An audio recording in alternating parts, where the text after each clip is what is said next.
There's me and this other kid who had the same a job at the same time, and we were told whoever was the best in the first 3 months got to keep the job.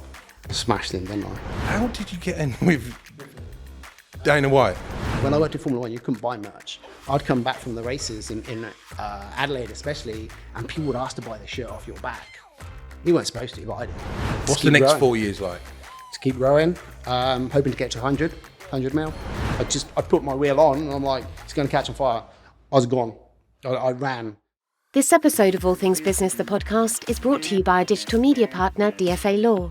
DFA Law, providers of expert and dedicated legal advice to businesses and families since 1838. DFA Law, the law firm for life.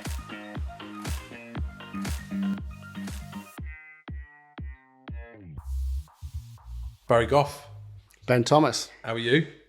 all the better for seeing you. Thank you, mate. Well, thank you for your hospitality so far. This is pretty impressive, mate. And I was thinking on the way over here, do you remember what year it is we first met? I was thinking the other day as well, it was like when I had Coach, who was coaching me, Yeah. and he introduced us. It was when we were at Silverstone, so at, I guess, 2006. Yeah, Are we allowed to say that? Is that yeah. I mean, we're really old. I reckon 2006. I was about 11 at the time, so. Yeah, I was 4, so I don't know. But I do remember you very kindly sorted this out with some tickets for practice. Oh, Silverstone. Yeah, and you'd met me on like the dual carriageway when you come off the A43, not what like it is now. And there was all this big, like being held up, like loads of traffic for this car. And it was somebody, I think it might have been Bernie Eccleston was coming through. And then you followed through on a mountain bike and give us the tickets and then cleared off. Yeah, I used to take my mountain bike and just ride it the whole weekend. Yeah. I'd obviously drive my car in, get my bike. You just can't get through the traffic. Yeah. But yeah, that was brilliant. one of those. No more of that now. Well, yeah, I can see that. I mean, this is a pretty impressive site. So I want to, there's loads I want to ask you, right? But take us back to Barry Gough, the schoolboy. Where did you go to school? What was education like for you? So I went to Cooper School in Bicester. Yeah. And I left as soon as I could. I didn't want to be at school. I was okay at school, maths especially. Got to be good with numbers to run a business. Yeah. Sport, blow my own trumpet. I was amazing at sport. And I think all this stuff, when you get into it and you think about how did I get to run a business, like I always wanted to be the captain of the rugby team, football team. If I didn't, I'd sulk. Not that I'd let anyone know that when I was little. But yeah, I wanted to be the cricket, volleyball, anything. I'd play all of it. But yeah, school, I'll say it okay at school. Wasn't great, but natural born leader, would you say? Yeah, I think so. And I didn't realise it, if you know what I mean. So from school, I just wanted to be the best at sport. Wasn't worried too much about being the best at English or physics or maths or anything like that. Maths I was good at, took early maths at GCSE, but they were the two things I excelled in. And first job out of school? First job out of school. So I actually, how long we got? Well, we'll cut it short if you go on too a bit. boring. Just dribble on. If I start to fall asleep, you're going on. I'll just kick no, go on. I'll just kick you. So first job, I didn't know what I wanted to do. And my mum asked me, I've got to get a job, you've got to get a job. So I broke my hand playing rugby. So I couldn't, in those days, not many of these guys around here would know, like typewriter or write your CV. Yeah. No computers. No AI. No AI. And so my mum actually wrote my covering letter to get this job which actually started me off. But I used to build BMXs in my bedroom. Sounds a bit weirder. But I used to save all my money. I had part-time jobs at Tesco's, save all my cash, go to the bike shop, buy brake blocks, buy cranks, and I used to build BMXs in my bedroom. And so when I went for the interview, I think that's what helped me get the first job in motorsport. Because one question I do get asked a lot is, how do you work in Formula One? Yeah. Well, you got to start at the bottom. And that's what I did. And where was that? So it's a company called Reynard Racing Cars in Bicester. And I was building Vauxhall Lotus cars and F3 cars as like a trainee, no apprenticeship. There's me and this other kid who had the same a job at the same time. And we were told whoever was the best in the first 3 months got to keep the job. Smashed him, didn't I? He was like a little brossette, with the Gough things on your things, blonde hair. And so, yeah, smashed him up. I got the job. Brilliant. And you haven't looked back? No, and I was only there 6 months, and I just turned 17, and a job come up on the notice board to see if anybody wanted to go to Mexico as an F3 mechanic to start up a championship. Man, I didn't have a fucking clue what I was doing, but I'm just like, yeah, I want to go. Yeah. So I remember going home, telling my parents I'm going to Mexico, and away I went. I was there for 2 years working in Formula 3. So just give me a rough, this is probably what, mid-90s, late 90s? Early 90s. It was actually 1990. Was it? First year I went out, I was 17. Wow. And fearless. You weren't worried at all? No. What about? I don't know. Well, going over to Mexico. I mean, if my daughter's 15, but I mean, if she, a 17-year-old saying, no, I want to go other side of the world. Yeah. Fair play. What was your parents' reaction like at the time? Yeah, my mum wasn't happy. And when I was there, no mobile phones, couldn't call. I used to send, I think I used to touch base about every 2 months with a fax. Just tell them I was still alive. Arthur, do you remember what faxes were like? So, yeah, that's where, all started around our racing cars. And I think going to Mexico turned me from a boy into a man overnight, because we lived in a house, 3 of us, had to eat, couldn't speak Mexican, had to go get food, go to the butcher's, ask for some steak, no idea what you're saying. So you're like, can I have some cow and all this kind of stuff? Picking up the language. Yeah, and then I learned it easy because I was a youngster. Do you know what? I went to, it was National Apprenticeship Week a couple of years ago. Actually, do you know what? It might have even been before COVID. And I watched a lady from Mercedes F1 give a talk. Yeah, Bream. Nicole Byrne. Sorry, got her surname wrong. And she was telling the audience about their apprenticeship program and how I think 38 apprentices a year, they bring them together and they live in a house, but they spend a day a week. That's a big house. Well, no, like they stick them into whatever, 3s or 4s, but they spend a day a week on like life skills. So amazing. Money management, DIY at home. All the stuff you didn't get taught at school, which I believe they should teach you. Exactly. And I thought that attention to detail, and then it's just that conveyor belt of wonderful talent that's then coming through. So 1992, you come back from Mexico. Yeah, 2 secs. We must have 6 or 8 apprentices here. Here. Yeah. Well, I'm going to come on to that. Sorry. Because last time I came here, I think you had about 65 staff. Yeah. You got a lot more than that now, right? Okay, yeah. So 1990 to 91, I was in Mexico. Came back, then I did F3000, which is the equivalent of GP2 now, which is a step up from F3 in racing, and then one below Formula 1. So I did that for a couple of years, traveling around Europe. And then in 93, I was working in Bista in GP2. And a team called Leighton House went into administration. And so the chief mechanic, Gadget, came to the F3000 team that I was at, worked there for about 6 months. And he was like, Baz, do you want to come work in Formula 1? Oh my God, Formula 1, amazing. Then I was 21 years old. So that was it. I was off into F1. Wow. In 94, so I was 21. But you must have been, to be spotted, did you say his name's Gadget? Yeah. To be like spotted effectively, you must have been very talented, not just a grafter. Yeah, I think I work hard. Play hard? Used to drink a couple of beers. I think as well that helps in motorsport in the olden days, not so much now, but if you did play hard and you drank and you were sociable, it helped you get on. Yeah. Because, they think... Well, everyone's a grafter, I would imagine, because you're away from your family. Yeah. Granted, you didn't have a family at the time, but a lot of the men and women that would have been working there would have done, yeah? Yeah, you got a graft. But I don't know, same. When I worked in any motorsport, I wanted to be the best. So that was in 94 and 95, I worked at Simtech. And what was, from those early days of being in like that sort of F1 space, what was your biggest highlight in terms of achievement? What's the one thing that stands out? When the whole time I worked in F1? Yeah. Is there one thing that you go, do you know what? That was pretty special. Not really. I can tell you the worst moment. Go on then. When I worked at Simtech, my wheel fell off. So I used to do the gun. And I did the gun, put the wheel on, come back in the garage, watching the TV. 2 laps later, the wheel that I done up fell off. You see it going down the road, down the track. And Charlie Moody, team manager, grabbed me and he goes, Baz, did you do the wheel up tight? And I'm like, of course I fucking did. Why wouldn't I not do it up tight? And then you walk off and you're doubting yourself, thinking, do I do it tight? And when you do it, you know if it's tight or not. And then after the race, the car come back and we did the big post-mortem inquest. Post-mortem, had a look, and it wasn't my fault. One of the bolts had came loose and holding the wheel off. But yeah. You feel like you won the lottery then, didn't you? Went and had a few beers that night. Oh, mate. So that was my worst moment. Well, one of the worst. There's I think talking of the worst moment is obviously I worked at Simtek Grand Prix and Roland Ratzenberger got killed. So that was bad. Mm-hmm. That was the worst. Yeah.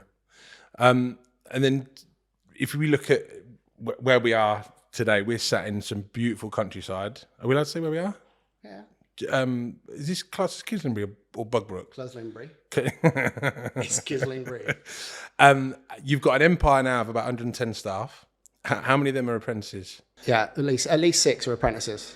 And would you say, do some of these, the team that you've got, do some of them work in F1? A lot of them have done. Well, not a lot. Say at least 10 people who work here have worked in Formula One. Yeah.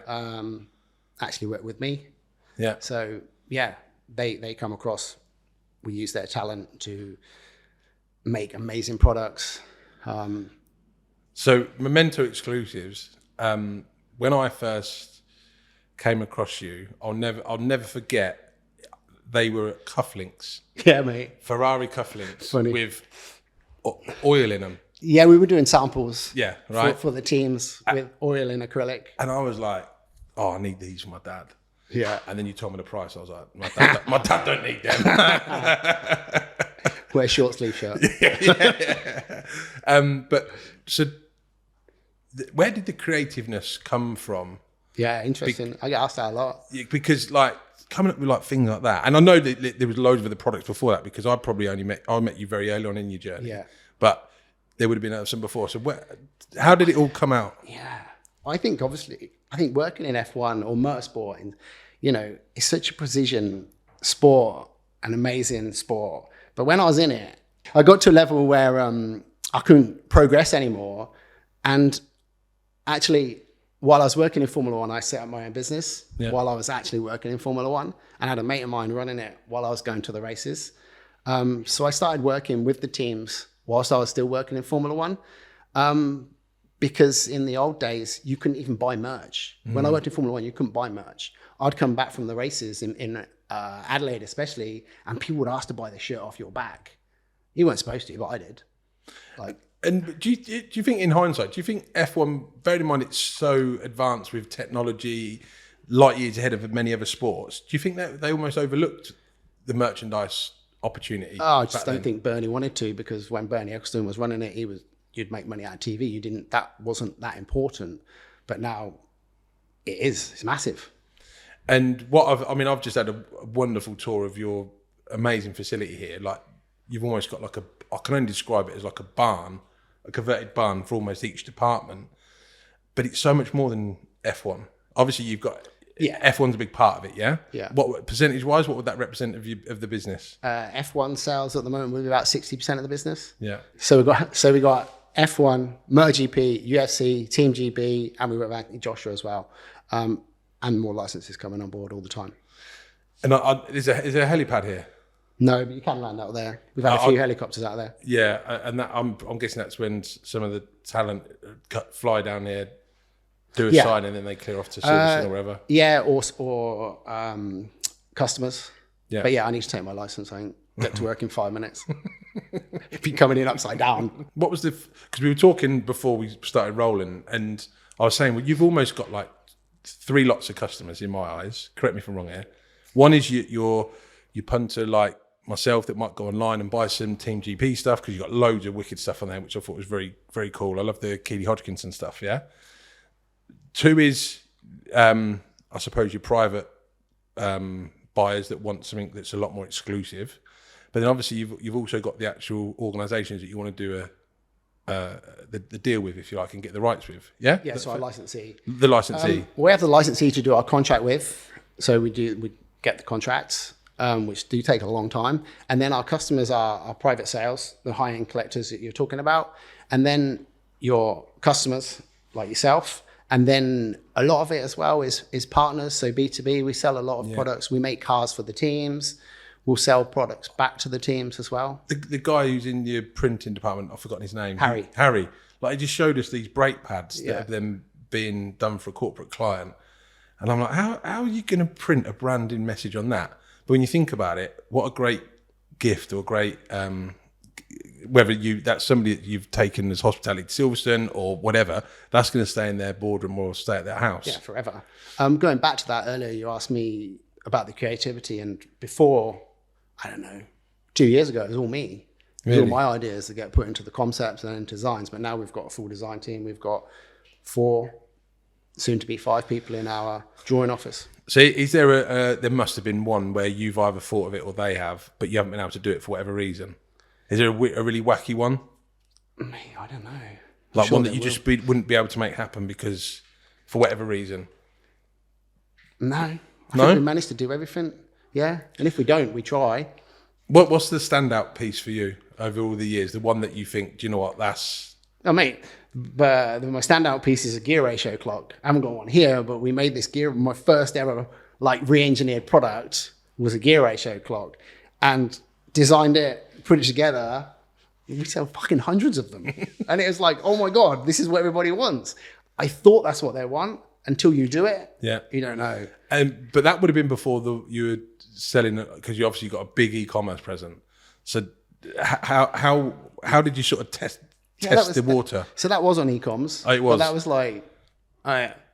that was e-coms years ago. Now we're e-coms on steroids, And I think COVID played a big part in that. We had to turn professionalize in the e-coms world.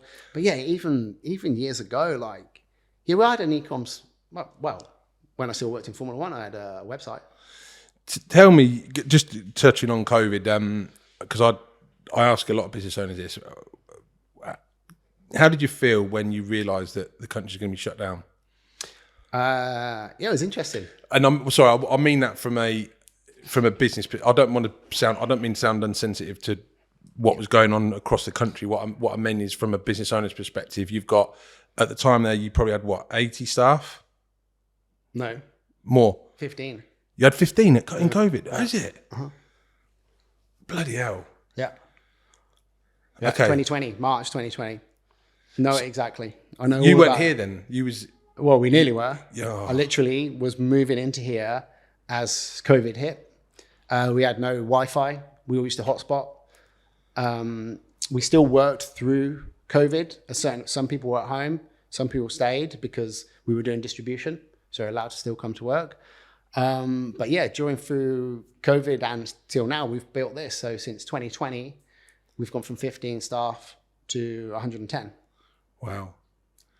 And did some of that growth happen once things started to calm down during the pandemic period, where people were perhaps, buying stuff online because they had money that they weren't spending anything else on? Yeah, you did right. So I think as a business, we concentrated more on e-coms. Yeah. With our Formula One license, it worked really well. They were so supportive because there were no races. They had these things called rewind campaigns where they'd show old stories, and our memorabilia had worked for those stories because memorabilia can be from any year. And so they were doing I'm making up a race from, 2012, and we'd have Kimi Räikkönen stuff from then. Yeah. And then we were promoting that. So we flexed, and I think this is where, I say we're quite lucky, but we can flex as a business, and customers with e-commerce are all over the world. So we're in lockdown, we're targeting all over the world, and people are still buying, and we can ship to wherever. We talk about other sport, because obviously you were built on F1 for obvious reasons. I get Team GB, I get AJ, UFC. How did you end up in UFC? Because when you told me this the last time I came, it wasn't that I didn't believe it, of course, but it was almost like one of them. I meant it's a bit surreal, because you think of UFC and I just think Conor McGregor and Dana White and just violence, because it's box office stuff, but I don't like watching UFC card because I find it too violent. Where are you, pussy? But mate, when you see some of them, come with us to a fight, it's amazing. I mean, I love Paddy the Baddy, and my boy loves Paddy the Baddy. He loves it, right? And Meatball Molly, but that's Molly. because we're Reds, although she's a blue. But how did you get in with Dana White? Phil, who works for us, commercial director, he did a lot of research, like GFC, did a lot of research, and thought the model would fit us perfectly. So we pitched to UFC via IMG, and the discussions went on for a while, and we won the contract. And I think from our creativity of product, I think that's one reason why they chose us. Obviously, we're in Kislandby in Northamptonshire and the UFC in Vegas, so they took a punt on us, but we're delivering above and beyond, and it's amazing. And the UFC run the whole thing, and then they manage or work with all of the athletes. So that really helps us, keeps it all centralized. Where in Formula One, you've got the teams, you've got the drivers, it's all over the place. So it's growing very fast. So I saw the video of when your team went out and done the signing with the Team GB athletes. Yeah, they've been out there the whole Olympics. So they're still there today. Are they? Because it's the homecoming Saturday, although this would be going out just after the homecoming. But if you look at with UFC, is it a similar case where your guys or ladies would go over there and just get the signings done at one location on one day, for example? It's a bit of both. UFC are great, been a great support. They do some of it. We have to have one guy on the ground at the moment, Victor, who's based in Vegas, and we're going to build that out, which we'll get into in a bit. But yeah, sometimes our guys will fly out, or like last week they're in Manchester, our guys go and do it. It's a combination. So can I, if you don't want to answer this, don't. What's the size of the business now financially? This year, forecast, 40 million pounds. That's pretty impressive. It's not bad, is it? In 2020, what was it? 2020, hang on, how many years ago that? Hang on. 2020, that's 4 years ago. 4.5. Well done. Love that. Thanks, mate. That's my UFC. You're coming out at me. You're supposed to smash me. So go on then. Tell me how that's what's the future? Because you're growing like that. You must have. I don't know if I could talk to you about exits and stuff or growth, but like, what's the next growing. 4 years like? Just keep growing. Hoping to get to 100 mil. Will you do that from here? Yeah. Most of it, but we're looking at setting up in Vegas. In Vegas, we will have a warehouse, 10,000 square foot warehouse, where we'll be able to assemble products and do distribution. Because at the moment, we need somewhere to store the UFC products and authenticate them and distribute them. Because a lot of it does happen from here at the moment. So we'll grow in Vegas for UFC. We're talking to other licensees in the US, so we can keep growing in America. And do you see it all e-commerce, or would you? Is there a retail opportunity there? I've never been to Vegas, but I'm just visualizing like a Memento store, mate, and it just going. No, that's one reason why we survived COVID, because we had no debt and no stores. The internet's amazing. Need it, yeah. I don't think it needs it. We'll see. Never say never. It sounds like hard work to me. Retail. We will hopefully have a few shops in Vegas that will sell our products for us. Our products for us, especially UFC. But with Formula One going to Vegas and big presence in America, F1 do have a permanent paddock in Vegas as well. So it all ties in together well. F1, UFC, and MotoGP's big in America. But yeah, for the future, we have some great discussions with new licensees happening right now. When we got on the tour, I said to you, is there anyone that does what you do, internationally or nationally? There are a few people, but not to the standard we do. Because you've created a monster. Yeah, like literally, but a monster's. It's so much more than that, because it's so niche. But I've seen firsthand just how high tech it is, and the staff. I love seeing the staff all uniformed and everything's like clean. I know it sounds stupid, but when you go around the production facility and that, there's no mess or anything anywhere. Well, there can't be. I'm from motorsport. My motorsport background, working in any motorsport, especially Formula One, everything's perfect, and we need to be perfect, and our products need to be perfect. So, what's the biggest challenge. What's going to stop you from getting to 100 mil in the next 4 years? Nothing. Seriously. I love that. What could? Do you know what I mean? Yeah. There's nothing. What's the hardest thing about running a business, though?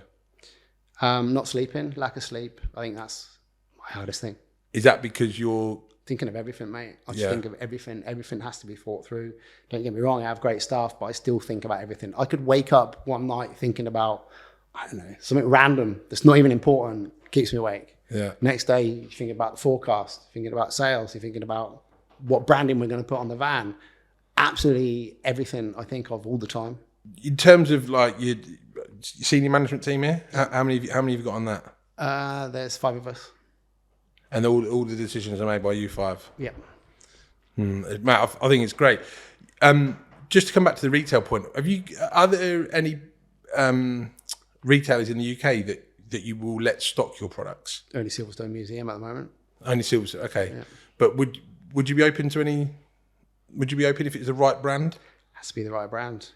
And our products aren't easy to retail because, I'll make it up. You get a limited edition of Lando Norris signed prints.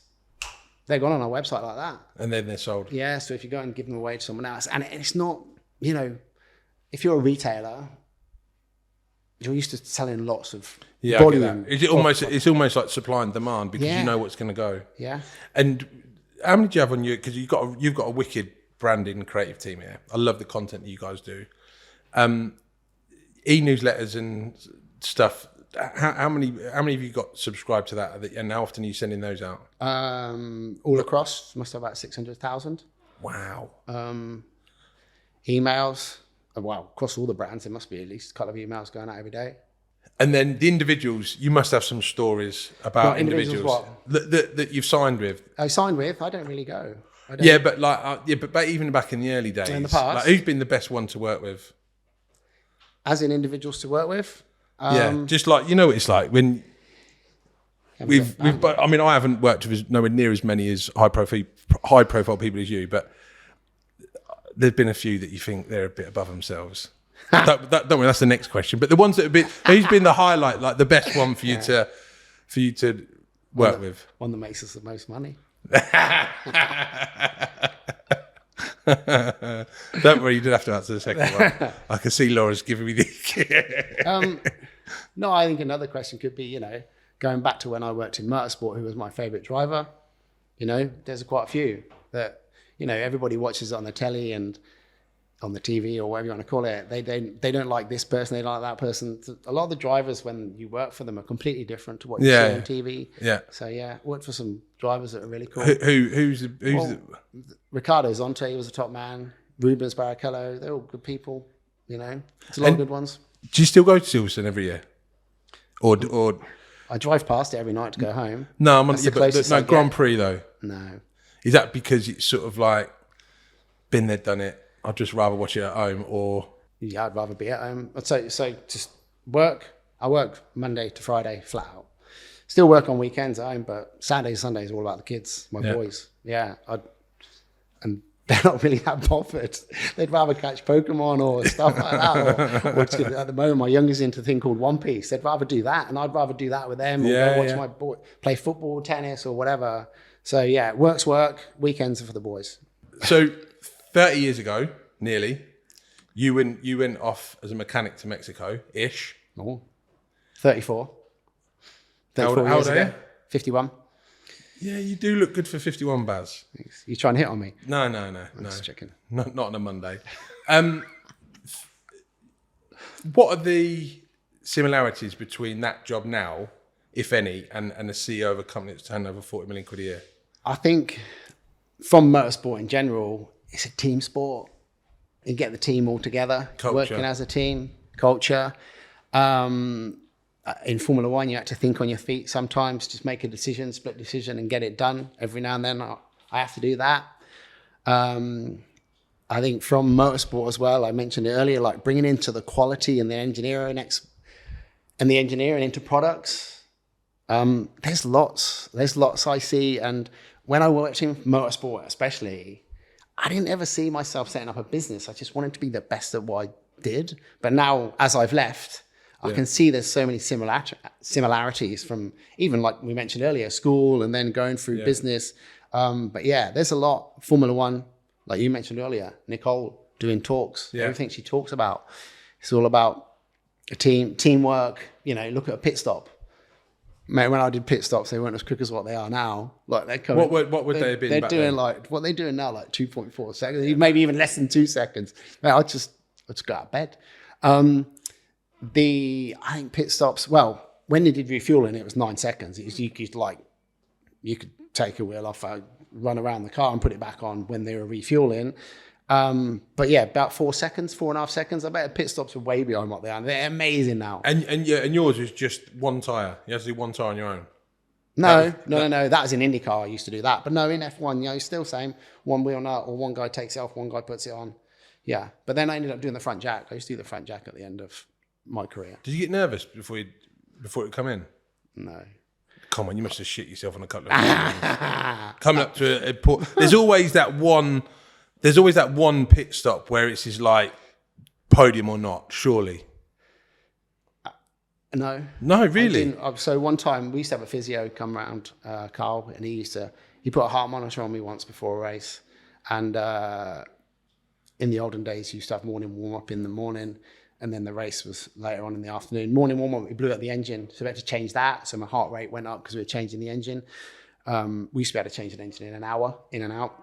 And then when the race came on, pit stops, I was on the front jack. My heart rate went up a bit, but not much at all. Really? I don't know. I was old school. Was that just a way to just test and see how cool you were under pressure? Yeah, and checking people to make sure they're fit and stuff, and looking after themselves at races. But I was fine with all that.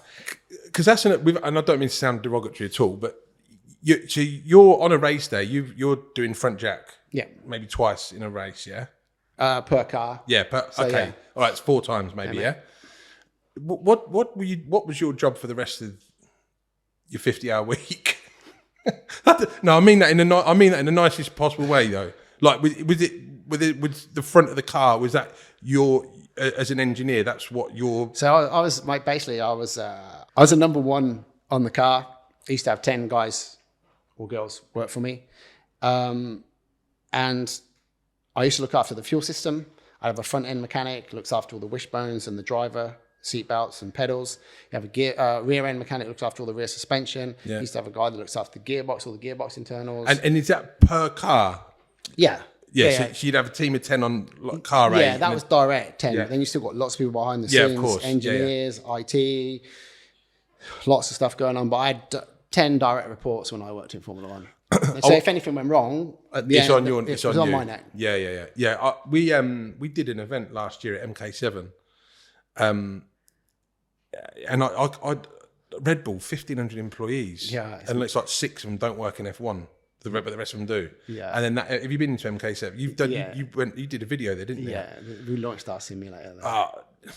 It's just awesome, isn't it? So going back, my first job in Formula One was in 1994 at SimTech Grand Prix. We had 30 people on the team. That was it. We used to go to the race, and it'd just be the receptionist left at the factory. We used to park all our cars in the factory so they didn't get stolen. And 30 of us used to go to the race. 30 of us used to come back. That was it. And so my last year in F1 it was about 200 people. Yeah, now there's like 1,000 at least, isn't there? Yeah. But yeah, it's amazing. I don't know if I've got this wrong, then we'll cut it. Did you get set fire on? Did you in the pit stop? In Formula One, yeah, I worked at Jordan's for a bit and we had a fire. Yeah, just tell me in about the pit that. Lane. What's that? That was end of 95 because SimTech went bust and I worked at Jordan's for about 6 months. We were at the race. They used the T car, which I was working on. Where was this? What track? Fuck, I can't remember. All right, I can't remember. So yeah, I was on the front right and I saw fuel coming out. When the fuel nozzle went on, I saw it leaking out. And so... Are you all on radios at this time in the helmets? We're on radios, but we can only hear. We couldn't talk. The engineers. Okay. Or the driver. The driver and the engineer, or the chief mechanic. That's it. That's all you could hear in those days. Mate, radios were a bit old hand then. We used no technical messages or anything if you're on fire. Yeah, well. So yeah, I could see fuel pissing out the side of the car, going all into the radiators. I'm like, I put my wheel on, and I'm like, it's going to catch on fire. I was gone. I ran. Like, as soon as I saw it coming out, it wasn't even on fire. Next minute, it goes up in flames. Eddie Irvine's still in the car. The guys all put him out. I ran into the pit garage, and I just smashed his photographer straight and knocked him over. I thought it was on fire. I'm like baking hot. And then we had a debrief after, went back to the factory, had a debrief, and they showed the clip where I ran into this cameraman and just smashed him on the floor. Yeah. Not Tomo, was it? Not Tomo. No. He was in the pub. Yeah. Yeah, oh, but you anybody badly hurt then? No. The guys put it all out quick. Everyone was amazing. The fire service. But it was still very scary, I bet. It's scary, but it's all part and parcel of the job. And people get paid a lot of money in Formula One, but I don't think they get paid enough. Like, not saying they have fires anymore, but like, you're building a car for a driver that's putting their life at risk, but you've built that. And so, yeah, long hours, all that stuff. But yeah, not the fire, but I used to enjoy like when things used to go a little bit wrong. I don't know, it's a bit weird, isn't it? But I used to like being able to think on my feet, where a lot of people save, can't. Barry, good save. Yeah. What was your favourite racetrack? My favourite racetrack? Yeah, the one that on the season where you go, oh, I'm really looking forward to that. I think there's a lot. There's a few. But is there one that stood out where you like that? That's what for? Partying or whatever. Or work? Yeah, both. Well, no, go on. In partying, what was the best party? Monaco, surely. No, I used to hate going to Monaco. Really? Yeah, we used to work up in Alcatraz, we used to call it. They used to like double garage, multi-story car park. Now they've got new garages in the pit lane. We used to work up there. It was horrible. You used to fire the cars up, fumes everywhere. You used to take the cars down in the morning, take the cars back up at night time. Yeah, it looked good on TV, didn't it? Yeah, I used to I hated Monaco. That's a good answer. That's my worst track. Favourite? Not really sure. You got a place like Montreal was always good fun. We used to go whitewater rafting and stuff before the race, things like that. I used to organise football games. We play against I remember we played like against something like the Canadian Ladies Reserves or something against BAR. Yeah. So I used to like, try and get some stuff going. But yeah, I remember Montreal, whitewater rafting before the race. Amazing. MotoGP, you're obviously doing lots with MotoGP. Tell me about that. Yeah, MotoGP, contract's been going 8 months now, started the start of the year. But I know it's going to be big. We've worked in it a lot before, just in and out. But now, obviously being on MotoGP.com and getting the support of Dorna, we can really grow. It's different. Formula One paddock, it's very top secret, not allowed in there. MotoGP is more of a family. Really? Yeah, it's a lot more relaxed. Yeah, a bit more open. Yeah. But yeah, so we're making show cars in Formula One, which we got a great business from. We will be looking at making show bikes in MotoGP as well. So yeah, that will grow year on year, big time. One thing I definitely want to talk before we go is about the sim cars. So we took our team to the sim suite at Silverstone Museum, but what you've got here is very different to what they've got. And there's nothing wrong with what they've got there, by the way, at all. But it's just I'm not a gamer, if you like, but I had good fun in that sim suite, and it's a wicked experience, right? But what you've got here is pretty special. So just talk us through that and how many of them you're making a year. Well, it's almost half a Formula One car. Yeah. And full motion now. We put full motion on them, so it moves. This year we'll build about 80. 80. Yeah. And where are they going? Like that I won't. The guys will. Where are they going? Where are we selling them to? All over the world. A lot of our customers are in the US. But is this like to like a mixture? A business that wants 5? Some, yeah. And then it could be individuals as well that want them for their house. It could be one of the team's partners would buy a couple or even 5. So yeah, there's 5 going to China to one of the F1 team's partners in a few months. We sell to people to put in their basements, mainly in America, things like that. And do you just do like, I call it the shell, but the car, or do you provide the software and stuff that they're racing on as well? Yeah, we don't build the software. We buy that, but then we build out all the computers. We build the chassis and then we put all the we build out the computers, the rack in the bottom, it's all rack mounted, so you can pull it out if anything goes wrong, can easily interchangeable. We designed their own pedal set, so their own pedals, steering column, and then that goes onto a box at the front, which is bought in. So I'd say 20% of it's bought in, but the other 80% we build here and we design it all. And if you like go back to your first, was this your first time you did one of those? Was this you think one of your creative ideas going, we could do that? Why wouldn't people want to buy that? Or did you get asked by a customer? Nah, Phil. Phil said, can we make a sim? And I'm like, of course we can.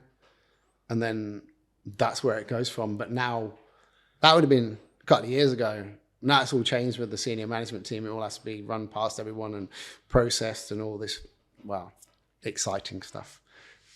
I was just like making decisions and we crack on and do it. There's too many people here now and too much at risk that we have to follow the process.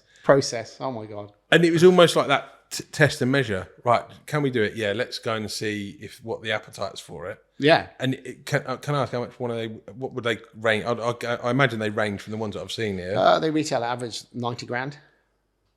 Got one? Nah. Mate, I ain't got a house big enough to store it. I'd have to stick that in the garden. And probably next door neighbour's garden. I'm a Wellingborough boy, mate. Sticking one of them in at home. But it looks so wicked. Yeah, great. And I'd love, I don't know if do you ever get to see, do you get pictures or videos of when they've been delivered to sort of see the environment that they're in?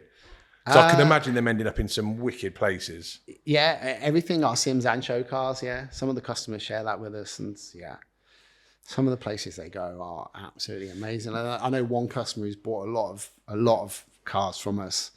His unit is, well, our largest unit, we got like 70,000 square foot here, but our largest unit is 10,000 square foot. His garage is bigger than that. And it's full of F1 cars, motorbikes. Amazing. Last year, I think it was last year, yeah, I am getting old because I can't always remember, you put a video on LinkedIn of you like delivering, it must have been by a crane, an F1 car into Vegas. Yeah, that was went in the Bellagio fountains. So when the podium was there, you could see it in the background. Yeah. Like, just talk me through that as an inquiry. Like, what the fuck is that all about? Huh? That would have come through F1 themselves, and then they'd introduce it to Bellagio. Then we jump on a call and they ask, can we do this? Can we do that? We'll say we can do that. And then it all ends up doing a big project, and then this kind of stuff happens. Is the car still there now? Yeah. It is. So I don't think it's in the fountains. It would be in storage. Yeah, but they have it taken down. Yeah. And then they'll bring it out for the race. once a year. Yeah, cool, isn't it? That's good, isn't it? It's wicked. Brilliant. Yeah. We mount them on people's walls, we mount them in the ceilings. There's one in the F1 arcade in Birmingham that's upside down in the ceiling. Yeah, they go everywhere, but they're amazing. And logistically though, do you, I mean, you said earlier about sometimes you don't sleep very well. Would at that time, go back to when that was, would you have been worrying about that going wrong? No, because we got all that stuff covered. Yeah. That's the stuff we know inside out. It's the other stuff that keeps me awake. Yeah. Like, I always say I've kind of built the business backwards. Like, we started doing memorabilia, clocks, lamps, all this re-engineered products, yeah? Now we're building full-size Formula 1 cars and show cars. That's what I've done since I left school. Yeah. But did you ever think that, even 4 or 5 years ago, did you think that was, you would be able to do that? Always wanted to. You always wanted to? Yeah, I always wanted to. It's always been in the strategy in the back of my mind, but now we're delivering it like you've never seen. And on memorabilia, right, if I ever get an invite round to your house, which I haven't had yet, but what's the one piece that you're gonna go, oh Ben, you got to come and look at this. This is there? Have you got? You must have some wicked stuff there. But what's the one piece that you're like really proud of? I don't have anything. Really? You don't have any at home? No. See, I find that fascinating. Yeah, I don't have. Like I've walked around here today going, oh my god, oh my god, oh my god. It's my business. It's not. And that's the bit. That's the bit that I need to get across. And people listening to this, if they're not watching, they need to go on to Momento Exclusives. .co.uk.com. Sorry, of course it's .com. Silly me. International. And then they can, and then they'll be able to see for themselves what I'm referring to here, because you've got some wicked stuff here, mate. Yeah, it's amazing. But yeah, I haven't got any at home. It's a business, isn't it? And I think that's where I'm different from a lot of people. Like, there's a lot of people that have started memorabilia businesses that are a fan of that sport or that. Like Formula One, I worked in it. I wasn't a fan. And now I run a business through sports memorabilia. And don't get me wrong, I love sport, but I'm trying to build it for other people to enjoy. One of my last questions. You got a dinner party tomorrow night. You can invite 4 people, past or present. Who are you inviting? 4 people, Yeah. I'm included. Yeah. It's you plus 4. My wife and my 2 boys. Oh, I love that answer. So you got one more left because it's a you plus 4. Oh, my dog. Does that count? That's what? My dog, does that count? No, Who they want? listen, that's the Mate, table. If it was somebody else, it'd whoever the boys want to invite. Yeah, I love that. Baz, thanks ever so much, mate. Nice, mate. Really pleased. Cool, mate. I'm proud of you. Well done, mate. Cheers, mate. Thank you.